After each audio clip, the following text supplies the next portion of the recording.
सबको एक बार फिर से खुदा यीशु मसीह के पाक मुबारक और समर्थी नाम में बहुत बहुत सलाम। जय मसीह की, प्रेज़ द लॉर्ड। बड़ी खुशी हुई, मेरे को उम्मीद नहीं था कि हम इतने जन भी इकट्ठा होंगे, क्योंकि ये पहला संडे है।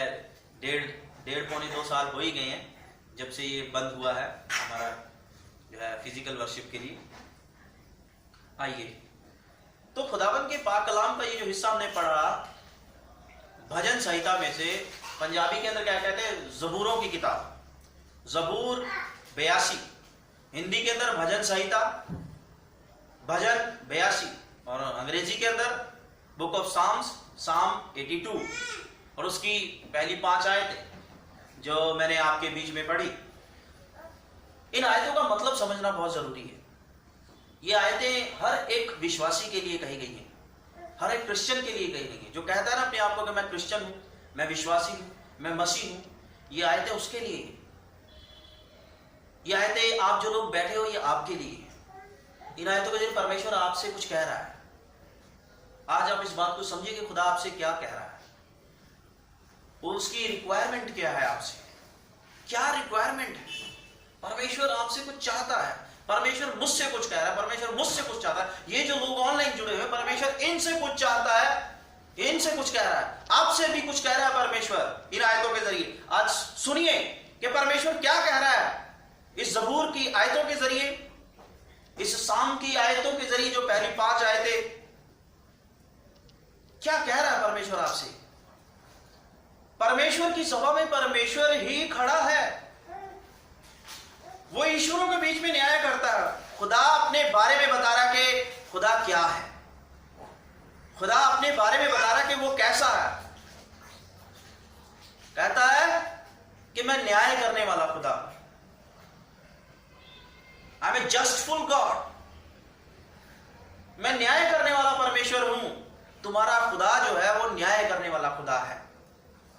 वो ऐसा खुदा नहीं है जो किसी के साथ अन्याय करता है, वो न्याय करने वाला परमेश्वर है। और वो ईश्वरों के बीच में न्याय करता है, ईश्वरों के बीच में। दुनिया के अंदर बहुत सारे खुदा हैं, मालूम है, इस दुनिया के अंदर बहुत सारे खुदा हैं। खुदा का कलाम क्या कहता है, ऊपर आसमान में और नीचे जमीन पर बहुत सारे खुदा हैं, बहुत सारे प्रभु हैं। लेकिन खुदावंद यीशु मसीह जो है वो प्रभुओं का प्रभु और राजाओं का राजा है, खुदाओं का खुदा है। यानी जितने भी दुनिया के अंदर खुदा हैं, जिन्हें लोग खुदा कह के मानते हैं, उन सबको बनाने वाला वो आसमानी बादशाह खुदावंद यीशु मसीह, सबको बनाने वाला वो है, उसे किसी ने नहीं बनाया। तो वो ये बता रहा है कि जितने भी दुनिया में खुदा है ना, उन सबको बनाने वाला मैं हूं। मैंने सबको बनाया, मुझे किसी ने नहीं बनाया, क्योंकि सबका क्रिएटर लॉर्ड जीसस क्राइस्ट अपनी आइडेंटिटी बताता है और कहता है मैं ऐसा खुदा हूं कि जो न्याय करता है, न्याय करता है, न्याय करने वाला खुदा है, किसी के साथ अन्याय नहीं करता। अगर कोई कहता है कि मेरे जीवन में ये मुसीबत है, ये परेशानी है, ये दुख है, परमेश्वर मैं तो अच्छा इंसान हूं, तेरे रास्ते पर चलता हूं, मैं पाप नहीं करता, मैं चोरी नहीं करता, व्यभिचार नहीं करता, मैं ये नहीं करता, मैं वो नहीं करता, फिर मेरे साथ ऐसा क्यों है। हमारी ही कोई ना कोई कमी घटी रह जाती है जिंदगी के अंदर। परमेश्वर कभी हमारे साथ ऐसा नहीं करता, क्योंकि वो न्यायी परमेश्वर है, जस्टफुल गॉड, फेथफुल गॉड, ईमानदार खुदा है, न्याय करने वाला खुदा है, न्याय से प्रेम रखता है, किसी के साथ अन्याय नहीं करता। अगर हमारे जीवन के अंदर कुछ मुसीबत, कुछ तकलीफ है, कहीं ना कहीं उसका कुछ रीजन है, लेकिन वो कई बार हमें समझ नहीं आता और कई बार हमें समझ में आ जाता है। तो इसलिए परमेश्वर के आगे शिकायत करने की बजाय परमेश्वर के आगे दुआ करें, माफी मांगे। खुदा, जो भी मुझसे भूल हुई, जो भी मुझसे गलती हुई, जाने में चाहे अनजाने में, जो भी रीजन है इन चीजों का, मैं अपने आप को तेरे हाथों में सौंपता हूं, या अपने आप को तेरे हाथों में सौंपता हूं। जो भी कारण, उन सब कारणों के लिए मैं माफी मांगती, चाहे मुझे याद आ रहा चाहे नहीं आ रहा। मैं तुझसे माफी मांगता हूं, मैं तुझसे माफी मांगता हूं, लेकिन अब मुझे छुटकारा दे दो, अब मुझे छुटकारा दे, क्योंकि तू न्यायी परमेश्वर है। ये सब कुछ जो मेरे जीवन में चलता है ये तेरे कारण नहीं। तू कभी अपने लोगों के साथ जो है अन्याय नहीं करता। तेरे पास हमारे लिए भलाई की योजना है, क्योंकि वचन कहता है कि परमेश्वर के पास उसके लोगों के लिए भलाई की योजना है। अरे वो तो अगर दुख भी देता उसमें भी भला होता है। या तो दुख तकलीफ हमारी गलतियों की वजह से आ जाती है, कोई ऐसा रीजन होता है कि हमारी गलतियां होती, या फिर दुख और तकलीफ परमेश्वर की अगर मर्जी से आता है, वो भेजता है, तो उस दुख के पीछे हमें कोई आशीष देना चाहता है। उस दुख के जरिए भी वो हमें आशीषित करना चाहता है, दुख के जरिए आशीषित करना था। यूसुफ को जो है परमेश्वर कहां दुखों में ले गया, कैद में ले गया, जेल में ले गया, और जेल में से फिर वो उसको मिस्र के तख्त के ऊपर बिठा देता है। उसको एक गुलाम की तरह जो है उसको मंडी के अंदर उसका मोल भाव करवा दिया परमेश्वर ने। इतना बड़ा दुख था यूसुफ की जिंदगी के अंदर। अगर ये दुख उसकी जिंदगी के अंदर नहीं आता तो मालूम है अब्राहम के जो वंशज हैं आने वाले दिनों के अंदर 7 साल के अकाल के अंदर आशीषित नहीं होते। यानी वो दुख अगर ना आता तो आने वाली नस्लों को आशीष नहीं मिलती। तो अगर आपको लगता है कि ये दुख मेरी गलती की वजह से नहीं है, फिर मैं बिल्कुल सही रहा परमेश्वर के साथ और फिर भी मेरे जीवन के अंदर दुख है, तो याद रखिए कि इस दुख के पीछे आपके लिए कोई आशीष है। परमेश्वर का धन्यवाद कीजिए दुख के अंदर, परेशानी के अंदर। लेकिन अगर आपको लगता है कि कोई मेरी भूल है तो दुआ क्या करनी है हमको कि खुदावन अगर ये मेरी गलती की वजह से तकलीफ है मेरे जीवन के अंदर तो मैं माफी मांगता हूं या मैं माफी मांगती हूं। अगर मेरी गलती की वजह से नहीं है, अगर तूने भेजा है इस तकलीफ को मेरे जीवन के अंदर, तो उसके लिए मैं धन्यवाद करती हूँ कि परमेश्वर ने भेजा मेरे जीवन के अंदर दुख को, तो इसका मतलब इस दुख के पीछे कोई आशीष है मेरे जीवन के। जैसे यूसुफ की जिंदगी के अंदर परमेश्वर ने दुख को भेजा था और उस दुख के पीछे यूसुफ के भाइयों के लिए बहुत बड़ी आशीष थी, यूसुफ की खुद की जिंदगी के लिए बहुत बड़ी आशीष थी, यूसुफ की आने वाली नस्लों के लिए बहुत बड़ी आशीष थी। तो इसलिए परमेश्वर जो है न्यायी परमेश्वर है, वो किसी के साथ अन्याय नहीं करता है और वो दुनिया भर के खुदाओं को बनाने वाला खुदा है और दुनिया भर के खुदाओं के बीच में न्याय करता है। कैसे करता है? बहुत सारे लोग मुझसे कहते हैं पादरी साहब हमारे जीवन के अंदर दुख है, परेशानी है, हम बहुत जगह पर गए हैं, बहुत जगह पर जाते रहते हैं, लेकिन बहुत जगहों पर हमने जो है मन्नतें मांगी, बहुत जगहों पर हमने जो है दुआएं प्रार्थनाएं की हैं, चदरें चढ़ाई हैं, बहुत जगहों पर प्रसाद चढ़ाए हैं, बहुत जगहों पर, लेकिन हमारे दुख का इलाज नहीं हुआ। डॉक्टरों ने भी जवाब दे दिया या दुनिया ने भी जवाब दे दिया है ना, और दुनिया भर के प्रभुओं के चरणों में गए, उन्होंने भी जवाब दे दिया। दुनिया भर के प्रभु, दुनिया भर के ईश्वर जवाब दे दिया। तो मैं उनसे एक बात बोलता हूं, आपको दुनिया भर के खुदाओं ने जवाब दे दिया है, लेकिन इन दुनिया भर के खुदाओं के अंदर वो सच्चा खुदा जिसने आसमान और जमीन को बनाया है, वो सच्चा खुदा जिसने आसमान और जमीन को बनाया, और वो सच्चा खुदा जिसने इन दुनिया भर के खुदाओं को भी बनाया, वो खुदा यीशु मसीह। इन खुदाओं के बीच में जहां आपको कहीं भी न्याय नहीं मिला, वो आपको न्याय देगा। उसकी सभा में आओ और उससे मांग के देखो एक बार, वो आपको न्याय देगा। और लोगों के जीवन में होता है,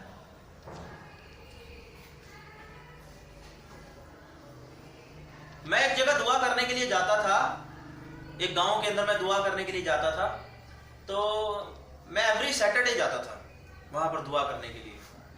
अब मैं एवरी सैटरडे जाता था, मेरे जो साथ में जो मेरे पादरी साहब थे, उन पादरी साहब ने बोला कि भाई साहब आप ऐसा किया करो, उस गांव में मेरा तो जाना पॉसिबल नहीं है, तो आप एवरी संडे आपकी ड्यूटी आप जाया करो। और उन्होंने एवरी सैटरडे सॉरी हाँ शनिवार का दिन, तो मैं हर शनिवार उस गाँव के अंदर साइकिल पे जाया करता था, और मेरी वाइफ पीछे बैठती थी और मेरी बेटी नैन्सी जो है गोद में होती थी, तो हम लोग जाया करते थे। कई बार मैं अकेला भी चला जाता था जब ये लोग नहीं जा पाते थे, तो दूर उस गांव में मैं जाता था हर शनिवार। तो मैं हमेशा की तरह एक शनिवार उनके घर पे जाके बैठा प्रार्थना करने के लिए, और अंधेरा होता जा रहा था। उस दिन मैं अकेला गया था और मैंने बोला कि भाई मेरे को रास्ता भी ठीक नहीं है, तो अंधेरा हो जाता है, मेरे को जल्दी जो है जाना भी होता है, तो आओ प्रार्थना करें। आप लोग प्रार्थना नहीं कर रहे आज। उन लोगों ने बहुत लेट कर दिया, अंधेरा होने लगा, मेरे को बता नहीं रहे बात क्या हो रही है। कहते भाई साहब थोड़ी देर और, थोड़ी देर और, किसी का इंतजार है, इंतजार है, इंतजार है, इंतजार करते करते करते करते फिर बोले भाई साहब ऐसी बात है, हमारा एक जो है रिश्तेदार है, उसकी जो पत्नी है उसको दुष्ट आत्मा ने बहुत सालों से जकड़ा हुआ है। मैं कहता हूं फिर, तो कहते उन्होंने कोई जगह नहीं छोड़ी, कोई जगह नहीं उन्होंने छोड़ी। अब उन्होंने, वो मायूस हो गए, सब जगह गए, लेकिन उसकी पत्नी आजाद नहीं हुई दुष्ट आत्मा से। तो मैंने उनसे कहा कि हमारे एक पादरी साहब आते हैं हर शनिवार को प्रार्थना करने के लिए, एक बार तुम यहां पर भी आ जाओ। तो वो बिल्कुल होपलेस, उम्मीद छोड़ के कहता नहीं अब कोई फायदा नहीं। तो कहता मैंने उनसे कहा भैया तुमने साम दाम दंड वेद सब कुछ इस्तेमाल कर लिया है, एक बार आने में क्या क्या जाता है, आ जाओ हमसे मिलजुल भी लेना हमसे, ठीक है ना, रिश्तेदारी तो है, और दुआ भी अटेंड कर लेना, कोई बात नहीं, नहीं तो नहीं, मिलना जुलना हो जाएगा। तो वो हमारे कहने पर आ गए हैं, बस वो गांव के अंदर एंटर कर चुके हैं, बस पहुंच गए। तो हम दुआ शुरू करते हैं। जैसे ही वो आए, वो बहन एकदम से ठीक ठाक आई, एकदम अच्छे से आई, और मैं कुर्सी पर बैठा, मेरे सामने वो बहन ऐसे बैठ गई, जैसे मैं ये आप लोग जैसे ही बैठे ऐसे बैठ गई, जैसे ये बहन क्रिस्टीना बैठी हुई ऐसे आके वो बैठ गई मेरे सामने, बैठी एकदम ठीक ठाक थी। एक और उसका हस्बैंड जो है बाहर चला गया किचन में देखने के लिए क्या बन रहा है, सब लोग बाहर जो है अपना काम वगैरह कर रहे थे, तो मैं बैठा हुआ था। उस बहन ने मेरे को देखते, उसकी आंखें एकदम लहू के समान लाल हो गई, मोटी मोटी आंखें, और वो चिल्लाई, उसके चेहरे का रंग बदल गया, और वो बड़ी स्पीड के साथ बाहर भागी चिल्लाती हुई मेरे को देख कर। और उसको कम से कम 10-12 लोग होंगे, शायद 10-12 लोग होंगे, तगड़े तगड़े सारे परिवार के तगड़े तगड़े लोग थे। उसको बाहर जो है गली में से, स्ट्रीट में से जो है घसीटते हुए लेके आया, उसके अंदर इतनी ताकत थी उस औरत के अंदर, उसको घसीटते हुए लेके आया 10-12 लोग, और ला करके फिर से उस कमरे में जो है मेरे सामने फेंक दिया। और मैं देख करके उस चीज को जो है मैंने प्रार्थना शुरू किया। जब हमने प्रार्थना किया, और प्रार्थना में क्या है, मेरे को अगवाई हुआ कि 3 दिन इस औरत के लिए प्रार्थना करेंगे, इसको यहाँ रोक लो। तो प्रार्थना हुआ, वो खूब झूमी, खूब ड्रामा किया उसने, बाल खोल खोल करके। तो आखिर में वो औरत बेहोश हो गई, और फिर थोड़ी देर के बाद होश में आई। तो मैंने बोला 3 दिन रोको इस बहन को। तो उन्होंने बोला हम 3 दिन रोकेंगे, उसका हस्बैंड बोले हम 3 दिन रुक जाएंगे। तो मैं 3 दिन जो है अपने घर से मैं उस गांव में प्रार्थना करने के लिए आता रहा, और 3 दिन के बाद वो औरत जो है एकदम चंगी हो गई। और उसके बाद में मैं 1 साल के बाद वो औरत और उसका पति मेरे को फिर से मिले चर्च के अंदर, और चर्च में उस औरत के पति ने मेरे से कहा कि पादरी साहब कैसे हैं आप। मैंने कहा मैं ठीक हूँ, आपने मुझे पहचाना। मैंने कहा बिल्कुल पहचाना, आपकी जो है वाइफ कैसी है। तो कहते वो दिन और आज का दिन है, मेरी वाइफ को दोबारा दुष्ट आत्मा कभी नहीं आया, नहीं तो दुनिया भर की जगहों पर कहता मैं ले जा करके अब मैं बिल्कुल उम्मीद छोड़ चुका था। मेरे को नहीं लगता था कभी मेरी वाइफ ठीक होगी। इस विच क्राफ्ट से, इस जादू टोने की शक्ति से, इस दुष्ट आत्मा से, इस इविल स्पिरिट से जो है मेरी बीवी कभी आजाद हो सकती है, मुझे नहीं लगता।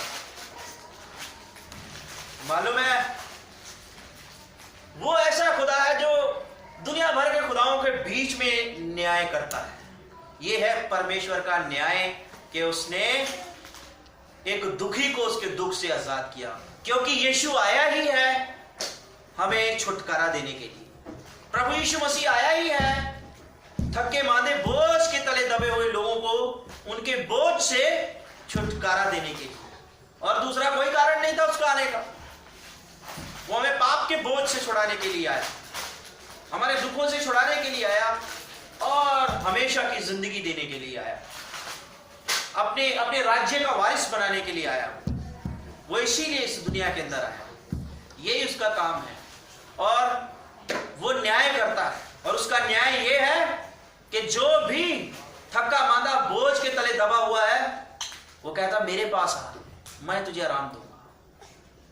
I will give you rest, मैं तुझे आराम दूंगा, मेरे पास। तुमने दुनिया के ईश्वर देखे जिन्हें उसी खुदा ने बनाया, वो भी न्याय नहीं कर पाए, तुम्हारे साथ न्याय नहीं कर पाए, तुम्हें छुटकारा नहीं दे पाए। उन ईश्वरों के बीच में जो है वो खुदा जो यीशु मसीह है वो न्याय करता है। जहां उम्मीद खत्म हो जाती है वहां उम्मीद खड़ी कर देता है, वो ऐसा खुदा है।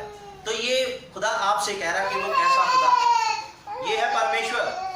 ठीक है, अब थोड़ा सा आगे चलते हैं। पहले ही बात तो उसने अपने बारे में कही परमेश्वर ने कि वो क्या है, वो कैसा खुदा है।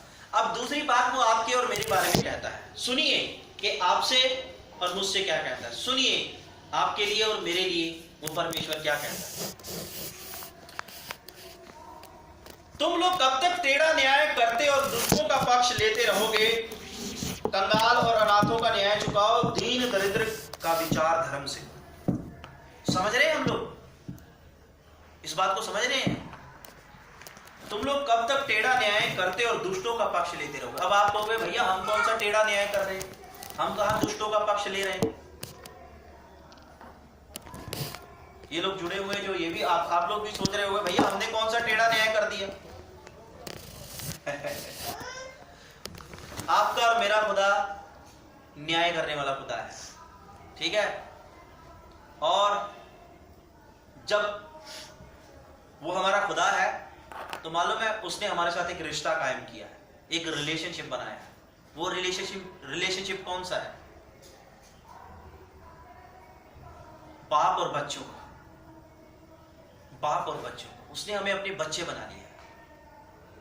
We are children of God, we are sons and daughters of God, and he is our heavenly gracious father. वो हमारा बाप है और उसने हमें अपनी औलाद बनाया है। बाप और औलाद का रिश्ता कायम किया है। छठी आयत को देखें तो वहां पर क्या लिखा हुआ है? मैंने कहा था तुम ईश्वर हो। भैया हम ईश्वर कैसे हैं? आप ईश्वर कैसे हो? आप कैसे खुदा हो? खुदा के बच्चे खुदा, खुदा के बच्चे खुदा। ईश्वर कहने का मतलब you are children of God, तुम परमेश्वर के बच्चे। अब इस बात को और अच्छे से जो अगली आयत के अंदर परमेश्वर समझा रहा है कि तुम कौन हो। छठी आयत में क्या है? मैंने कहा था कि तुम ईश्वर हो और सबके सब परम प्रधान के पुत्र हो। तुम ईश्वर कैसे हो? किस सेंस के अंदर ईश्वर बोला गया है? ये नहीं कि हम कहें कि मैं खुदा हूं, मैं यीशु मसीह बन गया हूं, नहीं, वो उस सेंस के अंदर नहीं है। ये दूसरी सेंस के अंदर बोला जा रहा है। परमेश्वर कह रहा है कि तुम ईश्वर हो, यानी ईश्वर के बच्चे ईश्वर ही तो होते हैं, इंसान के बच्चे इंसान ही तो होते हैं। अब मैं थोड़ा सा जो है दुनिया जो दुनियादारी की भाषा उसमें क्या कह रहा, बंदर का बच्चा बंदर ही होता है कि नहीं होता? कबूतर का बच्चा कबूतर ही होता है, घोड़े का बच्चा घोड़ा होता है, इंसान का बच्चा फिर किसका बच्चा हुआ? इंसान का। लेकिन जब हम आत्मा से पैदा हो जाते हैं, पवित्र आत्मा से पैदा हो जाते हैं, तब हम ना तो इंसान के बच्चे रहते हैं ना शैतान के बच्चे रहते हैं, फिर हम उस आत्मिक खुदा के आत्मिक बच्चे बन जाते हैं, क्योंकि अब हम उसकी आत्मा से पैदा हो गए, पवित्र आत्मा से पैदा हो गए, ठीक है ना। तो हम खुदा से पैदा हो जाते हैं। जब हम आत्मिक बन जाते हैं तब हम खुदा से पैदा हो जाते हैं, खुदा के बच्चे बन जाते हैं। और खुदा के बच्चे इंसान के बच्चे इंसान, खुदा के बच्चे खुदा। ये वो सेंस है कि तुम लोग मेरे बच्चे। यहां पर परमेश्वर ये कहना चाह रहा है कि तुम ईश्वर मतलब तुम खुदा के बच्चे हो, उसकी संतान हो। मैं खुदा की संतान, आप सब खुदा के संतान है, आप सब यीशु मसीह की संतान है, हम सब यीशु के संतान है। तो भैया एक बात बताओ, माँ बाप क्या चाहता है? उसकी औलाद के अंदर कैसे गुण होने चाहिए? एक माँ बाप क्या चाहता है कि उसकी औलाद के अंदर कैसे गुण हो? यही चाहता है ना उसका माँ बाप कि भैया, एक होनहार माँ बाप की मैं बात करता हूं। एक होनहार माँ बाप अगर है, वो क्या चाहेगा कि मेरे बच्चे के अंदर मेरे जैसे गुण है कि नहीं? या हम ये देखते हैं, मैं दूसरे तरीके से जो है एक एग्जांपल देता हूं। अगर तो शराबी का बच्चा शराब पीने लग जाए तो क्या बोलते, कहते यार बिल्कुल अपने बाप पे गया, इसका बाप भी शराबी, ये भी शराबी, है ना। अगर कोई बड़ा ही आत्मिक व्यक्ति है, उसका बच्चा बिल्कुल आत्मिक बन जाता है तो क्या बोलते हैं, यार बिल्कुल अपने बाप पे गया है या अपनी माँ पे गया है, इसकी माँ और इसका बाप बड़े आत्मिक है, बिल्कुल अपने माँ बाप पे गया है, बोलते हैं ना। माँ बाप के गुण दिखते हैं बच्चों के अंदर, माँ बाप के गुण आते हैं। तो इसी तरह से अगर हम खुदा के बच्चे बन गए तो हमारे अंदर किसके गुण दिखने चाहिए, उस खुदा के गुण दिखने चाहिए, तभी तो हम उसके बच्चे बनेंगे ना। तो वो खुदा जो है वो न्याय करने वाला खुदा है, न्यायी परमेश्वर है, ठीक है ना। तो हमारे अंदर भी जो है न्याय होना चाहिए, हमारा नेचर भी ऐसा होना चाहिए कि हम भी, हमारे जीवन से भी न्याय ही प्रकट, न्याय। खुदा क्या कह रहा है कि तुम खुदा के बच्चे हो और इसलिए तुम्हारा खुदा न्याय करने वाला खुदा, जस्टफुल गॉड है, और तुम्हें भी न्याय करने वाला होना चाहिए। लेकिन तुम न्याय करते हो, तुम्हारा न्याय टेढ़ा न्याय है, तुम्हारा न्याय तुम्हारे बाप के जैसा नहीं है। तुम्हारे बाप का न्याय क्या है, वो ईश्वरों के बीच में न्याय करता है। क्या न्याय करता है, जिन लोगों को कहीं छुटकारा नहीं है, जिनके बोझ का छुटकारा नहीं है, जिनकी थकावट में जिनको रेस्ट नहीं मिलता, जिनको आराम नहीं मिलता, उनको वो रेस्ट देता है। This is your God's justice, this is my God's justice. ये है हमारे खुदा का न्याय। और वो कहता है कि मैंने तुम्हें इसीलिए आत्मा से उत्पन्न किया है, मैंने इसीलिए आज तुम्हें अपने आप से उत्पन्न किया, मैंने इसीलिए तुम्हें जो है आत्मिक बनाया, तुम्हें इसीलिए दुनिया की भीड़ में से चुना है कि तुम भी जो न्याय करो, न्याय करो। वचन क्या कहता है कि तुम बहुतों को आग में से झपट करके निकालो। जो थके मांदे बोझ के तले दबे हुए लोग हैं, उन्हें मेरे नाम में रेस्ट दो, पीस दो, उन्हें शांति दो मेरे नाम में। यीशु नाम के अंदर उन्हें छुटकारे के पास लेके आओ, यीशु नाम के अंदर उन्हें बोझ से छुटकारा दो, यीशु नाम के अंदर उन्हें उनकी तमाम तकलीफों से छुटकारा दो। अगर तुम यीशु नाम के अंदर दुखी लोगों के दुखों को दूर करते हो, यीशु नाम के अंदर दूसरे दुखी लोगों को छुटकारे के पास लेके आते हो, तब तुम न्यायपूर्ण जीवन जीने वाले लोग। लेकिन तुम्हारा न्याय टेढ़ा है, तुम लोग सिर्फ अपने लिए ही मांगते, तुम लोग अपनी जरूरतों के लिए आते, तुम लोग रात दिन अपने लिए ही कमाने के लिए लगे रहते, तुम लोगों को सिर्फ अपनी पड़ी रहती कि हमारा भविष्य, हमारा फ्यूचर हम किसी तरह से ब्राइट कर लें, हमारे बच्चों का फ्यूचर सेट करें, हम अपनी जो आने वाली लाइफ को बेटर बनाएं किसी तरीके से। अरे अपना कैरियर, बच्चों का कैरियर, हम एक अपनी बेहतर जिंदगी की तलाश के अंदर पता नहीं कहां बिजी रहते हैं, पता नहीं कहां बिजी रहते हैं। ज्यादा से ज्यादा मैं ये कर लूं, मैं वो कर लूं, उसी चक्कर के अंदर खूब मेहनत करने में लगे रहते हैं, खूब मेहनत करने में लगे, रात दिन एक कर देते हैं, मेहनत करते रहते हैं कि प्रभु की संगति में आने का भी टाइम नहीं लगता हमें। ऐसा तो तुम्हारा बाप नहीं है, वो अपने बारे में सोचता तो दुनिया बर्बाद हो जाती। अगर हमारा आसमानी बाप वो व्यस्त हो जाता स्वर्ग के अंदर, वो कहता भैया मेरा स्वर्ग के अंदर जो किंगडम है मैं उसको और बेटर करूं, शैतान कहीं आने वाले दिनों के अंदर इस पे कब्जा ना कर ले, इसलिए मैं अपने किंगडम के फ्यूचर को सिक्योर करने में लग जाऊं। लूसीफर पता नहीं क्या प्लान बना रहा होगा, लूसीफर पता नहीं क्या चालें चल रहा होगा, वो तो बैठता ही नहीं टिक करके, वो तो पृथ्वी के ऊपर, स्वर्ग के ऊपर डोलता डालता रहता है। अय्यूब की किताब में यही लिखा हुआ, बुक ऑफ जॉब जब पढ़ते हैं तो ये शैतान क्या है, डोलता डालता परमेश्वर की सभा में आ गया, डोलता डालता वो मंडराता रहता है। ही इज अ वंडरर, वो भटकता रहता है इधर उधर, वो पता नहीं क्या प्लानिंग बना रहा होगा। इसलिए मैं अपने किंगडम को एस्टेब्लिश करूं, अपने किंगडम को स्टेबल करूं। परमेश्वर भी ऐसे ही लग जाता अपने बारे में सोचने के लिए, तो फिर आपका मेरा क्या होता? ये परमेश्वर का न्याय नहीं है। फिर परमेश्वर ऐसा नहीं है। परमेश्वर अपने बारे में नहीं, परमेश्वर अपने बनाए हुए इंसानों के बारे में सोचता है, चाहे वो क्रिश्चियन है चाहे वो नॉन क्रिश्चियन है। और इसीलिए उन तमाम भटके हुए परेशान लोगों के लिए परमेश्वर ने आपको और मुझको चुना है। खुदा यीशु मसीह में आपको और मुझको चुना है। वो कहता है कि तुम जो कुछ भी कमाओगे उस पर मैं बहुत आशीष दूंगा। जितनी मेहनत करने के लिए तुम्हें कहा गया है उतनी मेहनत करो और उस पर मैं तुम्हें बहुत आशीष दूंगा। लेकिन उसके बाद तुम थके मांदे बोझ के तले दबे हुए लोगों, परेशान दुखी लोगों को यीशु के नाम के अंदर छुटकारे के सिंहासन के पास लेके आओ। कैसे लेके आओगे? उनको छुटकारा दो यीशु के नाम के अंदर, उनके लिए दुआ करो यीशु के नाम से, उनके लिए प्रार्थना करो रात दिन, उनके नाम नोट करो अपने पास, आपके कांटेक्ट में है, आपके इर्द गिर्द है, उनको याद करो। अपने लिए नहीं बल्कि दूसरों के लिए मांगो। वचन क्या कहता है कि जो दूसरों की खेती को सींचता है परमेश्वर उसकी खेती को सींचता है। जो दूसरों की खेती को सींचता है परमेश्वर उसकी खेती को सींचता है। अब मैं आपको एक एग्जांपल देता हूं अपनी लाइफ का। ये जो बात है ना, जो दूसरों की खेती को सींचता है परमेश्वर उसकी खेती को सींचता है। एक टाइम था जब मैं अपने लोगों के लिए जो है कुछ ना कुछ करने में लगा था, अपने लोगों की लाइफ सेट करने में लगा हुआ था। और मालूम है मेरे को अपने ही लोगों में से अपने ही लोग आकर के बोलते, कहते ये वक्त है तू अपने लिए कुछ कर ले, नहीं तो एक दिन ऐसा आएगा ये सब लोग सेट हो जाएंगे, आखिर में जब तेरा नंबर आएगा सेट होने का ये तेरे को लात मार देंगे, फिर तेरे को किसी का सहारा नहीं होगा, तू भटकता फिरेगा। तो इसलिए किसी को सेट मत कर, तू खुद सेट हो जा। तू सेट हो जाएगा तो तू अच्छा इंसान है, तू इनको भी सेट कर लेगा।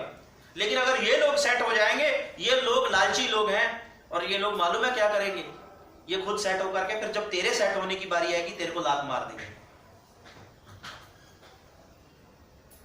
तो भिखारियों की तरह घूमेगा। फिर अपने ही लोगों को मैं सेट कर रहा था और अपने ही बीच में से लोग आकर के मेरे को ऐसी सलाहें देते थे। मालूम है उस समय मैंने खुदा के वचन को याद किया, खुदा का वचन क्या कहता है, और उस पर विश्वास किया कि जो दूसरों की खेती को सींचता है खुदा उसकी खेती को सींचता। और मेरा जवाब ये था कि जो दूसरों के खेत को पानी देता है ना, दूसरों की फसल को जो है टेक केयर करता है, ग्रो करता है, उसके रही उसके खेत की बात, उसकी फसल की बात, अरे उसका खेत संभालने वाला फिर परमेश्वर है। अगर मैं आज दूसरों के लिए कुछ कर रहा हूं, रही मेरे उज्जवल भविष्य की बात, मेरी लाइफ सेटिंग की बात, वो परमेश्वर करेगा। तो वो लोग सेट हो गए, बिल्कुल बात सही है, वैसा ही हुआ। और उसके बाद उन लोगों ने जो है मेरे को कभी जो है देखा तक नहीं, कभी बात नहीं की, और जैसे जानते भी नहीं है, वही परिस्थिति। और मेरी हालत वही हो गई थी जैसे भिखारियों वाली हालत होती। और लोग हंसते थे मुझ पर, लेकिन मैं अपनी वाइफ को बोलता था, मैं ये लोग हंस रहे हैं, ये मूर्ख हैं, इन्होंने अभी तक परमेश्वर का जलवा नहीं देखा। अब देखना परमेश्वर का वो वचन जो कहता है कि जो दूसरों की खेती सींचता है उसकी परमेश्वर खेती सींचेगा। मगर अब देखना परमेश्वर इनको मेरी खेती कैसे सींच के दिखाएगा। मैंने तो इनकी खेती सींची, लेकिन इनको ये नहीं पता कि जो दूसरों की खेती सींचता है उसकी खेती परमेश्वर सींचता है। अब देखना, और परमेश्वर ने ऐसी मेरी खेती सींची, आज मेरे पास किसी बात की कमी घटी नहीं है। आज मेरे पास इज्जत है, आज मेरे पास वो सब कुछ है जो लोगों के पास है। आज मेरे पास किसी बात की कमी घटी नहीं। और सबसे बड़ी आशीष है परमेश्वर की कि परमेश्वर ने अपनी सेवा का जीवन दिया और हमारे जीवन से बहुत सारे लोगों को आशीष मिल रही है। बहुत सारे लोगों को जो उनके दुखों और तकलीफों और कष्टों से आजादी मिल रही है। परमेश्वर बड़ा माइटिली यूज कर रहा है। इज्जत शौहरत सब कुछ।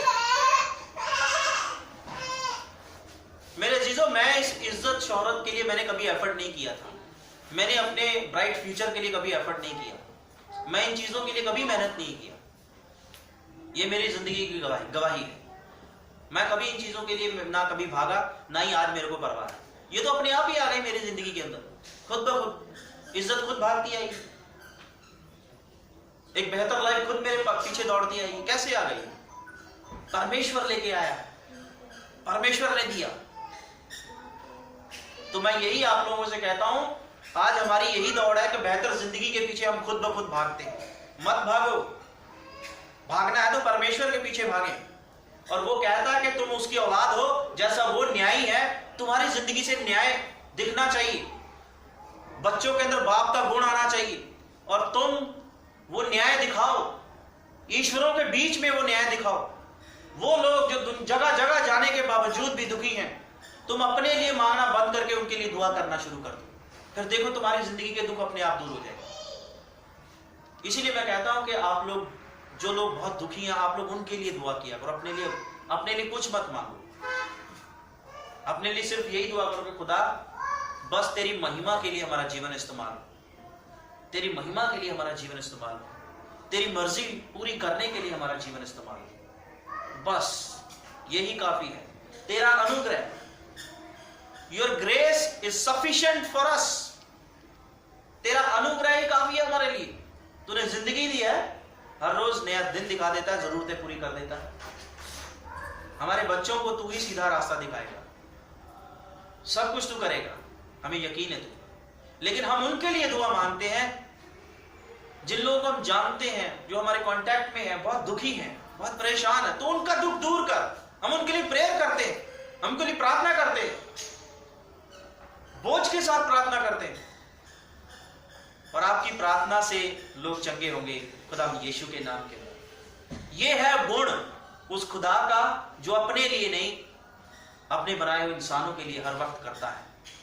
यीशु मसीह क्या करता है?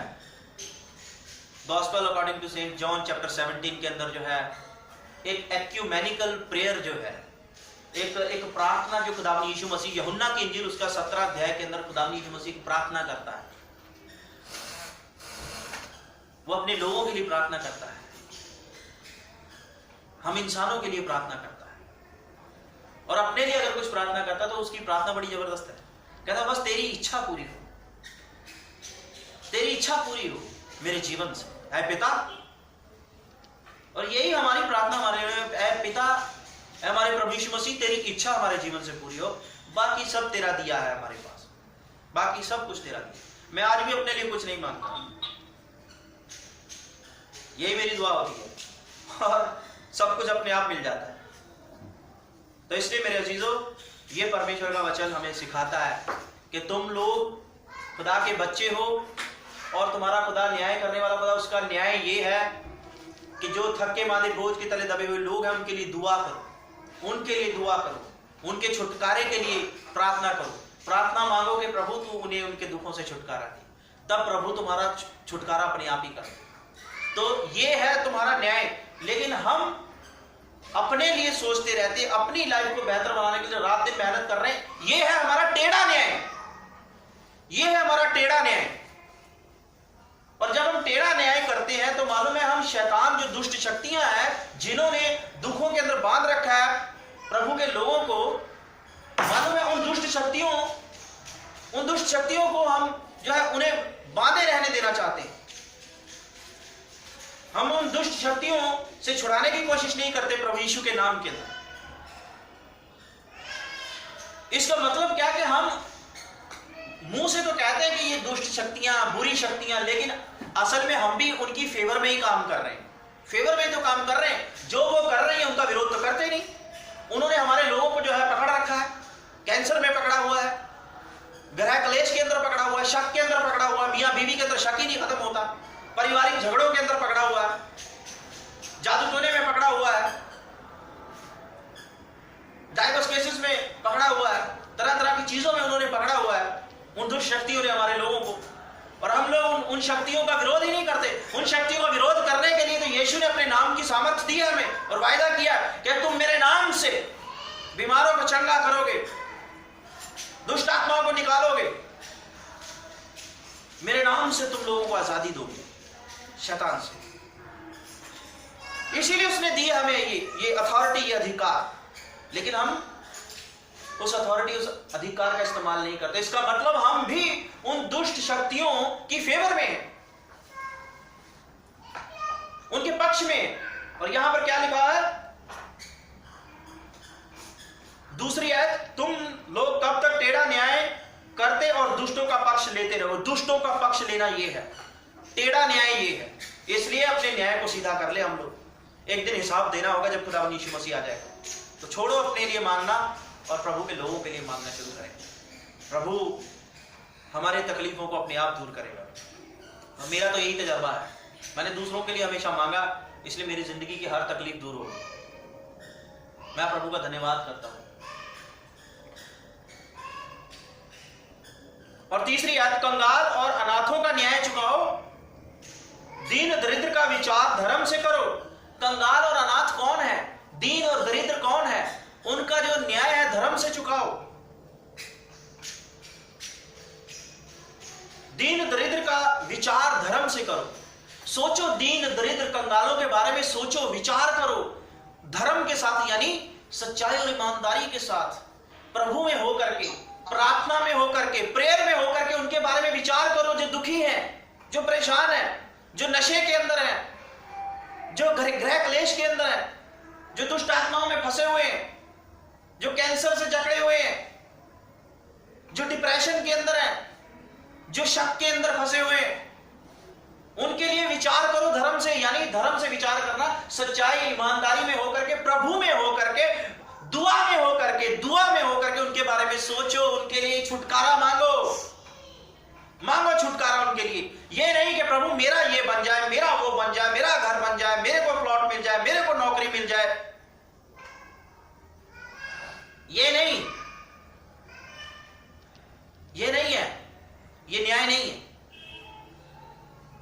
ये न्याय नहीं है। ये हम खुदा के पक्ष में नहीं है, ये हम अपने आसमानी बाप के पक्ष में नहीं है, हम दुष्टों के पक्ष में, जिन्होंने बांध रखा है इस तरह से प्रभु के लोगों, चाहे वो क्रिश्चियन है चाहे नॉन क्रिश्चियन, सब प्रभु के बनाए हुए, सब प्रभु के हैं। ये पृथ्वी और उसकी भरपूरी यहोवा ही की है। Everyone belongs to God, every person belongs to God, सब प्रभु का है। तो हम लोग सोचें, विचार करें, दीन दरिद्र, कंगाल और अनाथ कौन है? ये लोग कंगाल, अनाथ और दीन दरिद्र, इन लोगों को बुला गया है जो तरह तरह के दुखों में फंसे हुए हैं, तरह तरह की टेंशन में है, परेशानियों के अंदर है। पता नहीं हम लोग यहां पर बैठे, हम में से, आप में से भी कोई ना कोई किसी न किसी डिप्रेशन में या टेंशन में, सोच में हो, जो आप एक दूसरे को नहीं बता सकते। या ये लोग जो ऑनलाइन जुड़े हुए हैं, इनमें से पता नहीं कितने लोग होंगे किसी न किसी बोझ में होंगे, ठीक है ना? तो आप में से और इन लोगों में जो कोई भी किसी भी तरह के बोझ में है, किसी भी सफरिंग के अंदर है, किसी भी दुख के अंदर है, समझ लो वो दीन, प्रभु के आगे वो दीन है, वो दरिद्र है, वो दीन दरिद्र और कंगाल है, क्योंकि उसके पास शांति नहीं है, उसके पास मुक्ति नहीं है। अगर मुक्ति होती तो वह धनी बन जाता। यीशु के नाम में मुक्ति उसे चाहिए, इसलिए वो कंगाल है। उसे अपने डिप्रेशन से, अपने टेंशन से, अपने बोझ से छुटकारा चाहिए, इसलिए वो कंगाल है। जिस दिन उसके जीवन में छुटकारा आ जाएगा, आपकी दुआओं से, आपकी प्रार्थनाओं से, वो प्रभु में धनवान बन जाएगा। फिर वो कंगाल नहीं कहलाएगा, वो निर्धन नहीं कहलाएगा। तो ऐसों के लिए विचार करो। तो मैं आपको समझाना चाह रहा हूं कि ये यहाँ पर कंगाल, दीन दरिद्र का मतलब क्या है। हम लोग अक्सर सोच रहे हैं कंगाल, दीन दरिद्र वो लोग होते हैं जो सड़क पे बैठे हुए भिखारी होते हैं, है ना, जिनके पास या पैसा नहीं है, या जो कर्जे में फंसे हुए हैं, बहुत गरीब है। अरे यहाँ पर उस सेंस के अंदर नहीं बोला जा रहा। हर वो व्यक्ति जो किसी भी दुख और तकलीफ के अंदर, क्योंकि उसके पास मुक्ति नहीं है यीशु की, वो कंगाल ही तो है। उसके पास यीशु की मुक्ति नहीं है, वो दरिद्र ही तो है। उसके पास यीशु का छुटकारा नहीं है, वो परेशान है।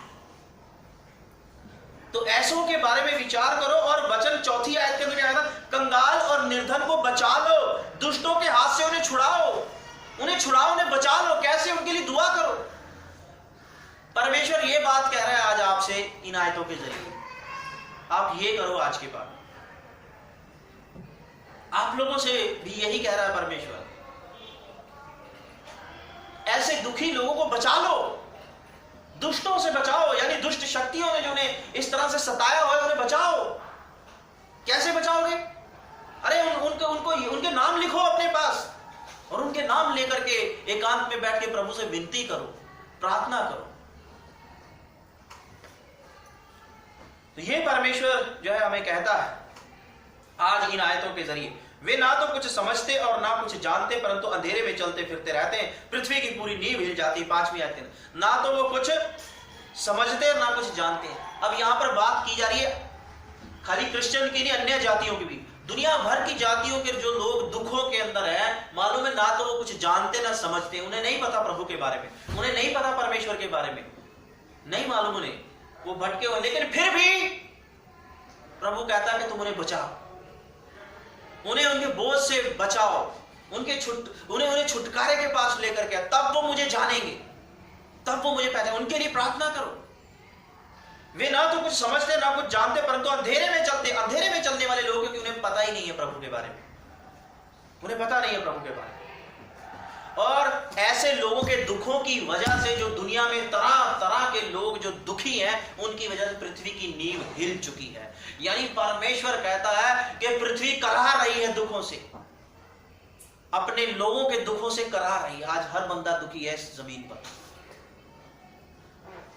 जिसकी वजह से, लोगों के दुखों की वजह से ये जमीन कराह रही है मेरे अजीजों, चाहे वो क्रिश्चियन है चाहे वो नॉन क्रिश्चियन है। और अगर परमेश्वर ने आपको प्रभु यीशु मसीह में चुना है, तो परमेश्वर ने इस काम के लिए चुना है कि आप लोग दुआ तो कर सकते हैं, आप लोगों को और कुछ नहीं करना है। अब जब भी अकेले होते हो अपने घर के अंदर, एकांत में बैठो, एक बार अपना सब कुछ भूल के आप किसी दूसरे के लिए मांग के देखो, आपको भी बहुत अच्छा लगेगा। जब दूसरे के जीवन में शांति आएगी ना, आपको बहुत अच्छा लगेगा, आपको एक अलग खुशी मिलेगी। मैं जब दूसरों को खुश देखता हूँ, पता है मेरे को ऐसा लगता है जैसा मेरा पता नहीं, मेरा ब्लड पता नहीं कितने ग्राम बढ़ गया हो, मेरे को ऐसा फील होता है। लेकिन जब मैं दूसरों के दुख को देखता हूँ, तो मेरे अंदर एक तकलीफ सी होती रहती है, और मैं बार बार उनके लिए दुआ करता रहता हूँ, याद करता रहता हूँ प्रभु जी इसके दुख को दूर कर दो, प्रभु जी इसके दुख को दूर कर दो। कई बार कईयों के दुख तो दूर नहीं हो पाते कितने साल तक, लेकिन उनका दुख मेरी आत्मा को खाता रहता है। प्रभु इनका दुख क्यों नहीं दूर हो रहा, क्यों लेट हो रहा है? और बहुतों के उस दुख जो है बहुत जल्दी दूर हो जाते हैं, और जिनके दुख बड़ी जल्दी दूर होते हैं, एक आनंद मिलता है, एक शांति मिलती है। लेकिन बहुतों के दुख दूर होने में वो समय जरूर लगता है, लेकिन दुख दूर जरूर होते हैं। मैंने दुख दूर होते हुए देखे। परमेश्वर के घर में जो है देर है अंधेर नहीं है, देर है अंधेर नहीं। दुख होता जरूर है दूर, किसी का जल्दी तो किसी का लेट, लेकिन होता जरूर है। तो इसलिए आज परमेश्वर आपसे बात करता है, वो कहता है कि तुम्हारा खुदा ऐसा खुदा है, न्याय करने वाला, दूसरों के बोझ को उठाने वाला, दूसरों के दुख को दूर करने वाला। और तुम खुदा के बच्चे हो, तुम्हारे अंदर भी यही गुण होना चाहिए, यही उसका न्याय है, और ये न्याय तुम्हारे अंदर होना चाहिए। तुम अपना टेढ़ा न्याय खत्म कर दो, अपने लिए मांगना बंद करो, और दूसरों के छुटकारे के लिए यीशु के नाम में प्रार्थना करो, और प्रभु उन्हें चंगा करेगा। प्रभु उन्हें चंगा करना चाहता है आपकी दुआओं के जरिए। ये आपकी बुलाहट है। अपने लिए प्रार्थना करते हो, बिल्कुल करो, लेकिन अपने लिए दुनियावी चीजें मांगना बंद करो। अपने लिए रूहानी चीजें मांगो, दुनियावी चीजें मत मांगो, और दूसरों का छुटकारा पाओ। प्रभु आप सबको आशीष दे। आइए इस वक्त में हम जो है आखिर में खुदावन की तमजीद में एक गीत गाएंगे।